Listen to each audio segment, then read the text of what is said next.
feels really great to be back in the cockpit. This is what we do, best, and it's been 11 weeks now and we're absolutely delighted to be back in and flying again.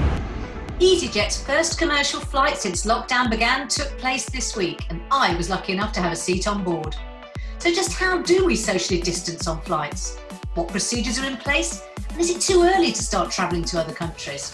We'll have all those answers as well as an exclusive interview with Oakman Inns as we hear about what they're doing to get ready to return to socialising the way we enjoy, all on this week's Sun Travel Show.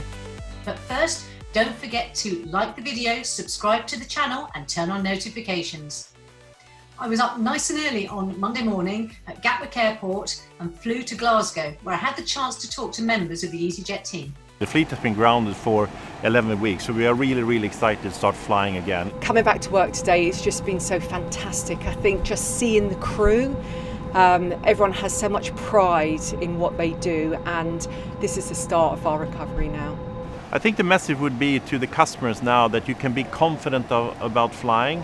There are new measures being introduced on the aircraft and at the airports, really to make sure that it is safe to fly, both for passengers and of course also protecting our crew. And we will see that people will finally be able to go and book their holidays. Well, in the days before coronavirus, the idea of getting up at 4:30 in the morning to get on an early morning flight never really used to fill me with much excitement. And I was actually really excited to be getting up and getting into that airport.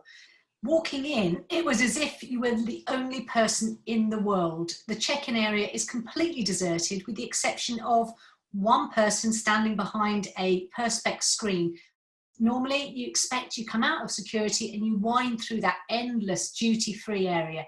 That's all gone. You literally pop out right next to the one and only shop that's open in the entire departure hall, and that was the Boots. There wasn't anything else to do in the departure hall. Once we got up in the air, the pilot gave us his normal briefing, but you could tell the emotion in his voice. He really was so excited to be up in the air and actually really flying again. It does take a bit of getting used to wearing a mask for a long period of time. I was wearing it from the moment I got in the airport all the way through to the moment basically we got back into the plane, off the plane and out of the airport the other side. Obviously there's no in-flight service at the moment. You can't buy any drinks or food on the plane. That didn't really matter on a 1-hour flight to Glasgow, but they will be looking at actually having food and drink back again in a couple of weeks. At the moment, these flights are all basically internal flights. You're flying between cities in the UK and Ireland. Now, these are the flights while we still can't actually travel, and most of the EasyJet flights are just within the UK. But hopefully, we're looking at the fact that on the 29th of June, when the government reassesses its quarantine rules, from that point onwards, the airlines are going to start to put more flights into their schedules and more flights flying into Europe and internationally as well. We really are hoping that the start of July will see the travel industry starting to actually open up again and fly again.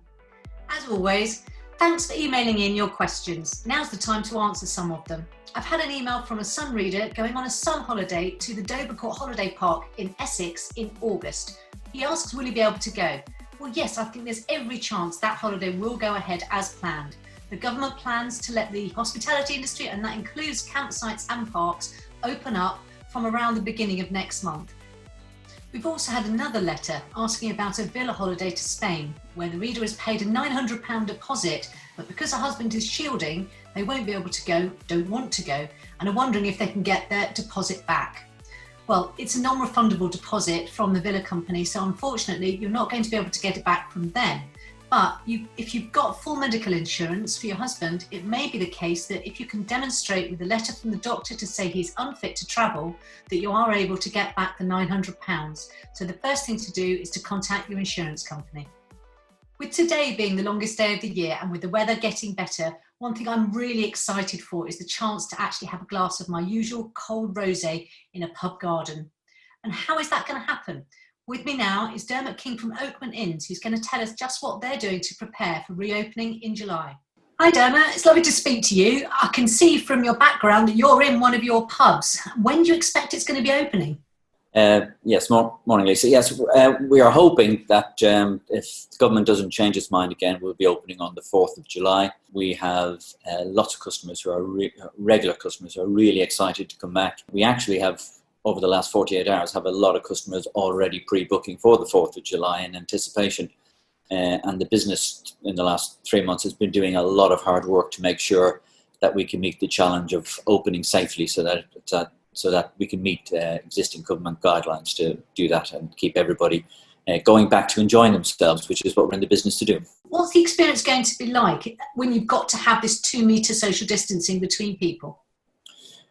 So what you will find is we've changed the way the customer experience has had to be re-engineered to suit the 2 metre ruling, but there will be a number of changes that customers will notice. So, for example, standing at the bar and drinking a pint will not be something that customers will be able to do. You will have to sit down at your table. You will have to meet up. If you're coming with a group, then you will have to meet outside and come in together. You won't be able to meet inside the pub.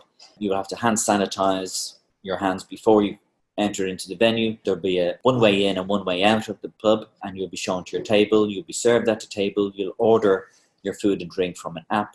You'll pay for your food and drink using your phone or contactless.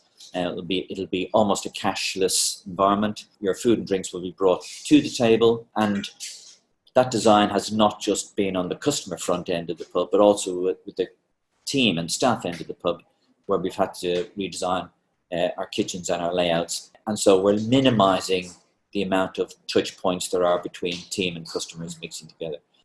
In terms of the practical side of things, obviously you're bringing in car scales and stuff like that.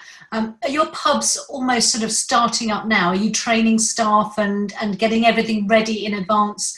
And obviously this weekend would have been a big weekend for you in terms of it's Father's Day, traditionally a time when people would come and have a big meal and lunch together. And is there absolutely nothing you can do? You're not planning to open up this weekend at all, even the gardens? Well, so as I speak to you today, a group of our pubs are starting up a click and collect service, basically a order online. You can order a pizza and a beer to take away. We tested this on Mother's Day, and it went, I was surprised at the reaction that those customers who took advantage of it. Remember, we were shut down within 24 hours notice for Mother's Day, and we were fully booked for Mother's Day. And so we reverted to a takeaway offer, which went down really, really well, and we're repeating that offer for Father's Day. And so if your dad is pining for a proper pint and a proper roast, well, you can certainly order it from here. Thanks, Dermot. That's been really interesting, and I hope that everything goes well when you finally can open up again. Thank you, Lisa. Thank you.